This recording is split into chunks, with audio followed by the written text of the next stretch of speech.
Hello everyone and welcome back to our new video. So you update gas prices at the station and they disappear the next day.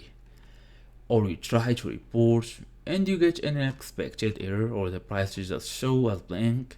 So this is a known issue that has been frustrating users for a while now. So in today's small tutorial, we want to go through how to fix gas prices not updating in Waze. Fast and easy as usual, let's get started. First and first, restart the app. If you get an unexpected error when trying to report gas prices, a simple restart of the app often fixes it. First close Waze and reopen it before attempting to report again.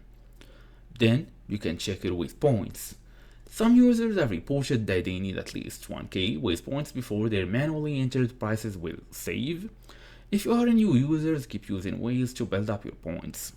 Then, you should fully understand the third-party data override. In some regions, Waze uses a third-party data provider called Waze 3D Party to automatically update gas prices. However, these automated updates can sometimes overwrite your manually entered correct prices with incorrect ones.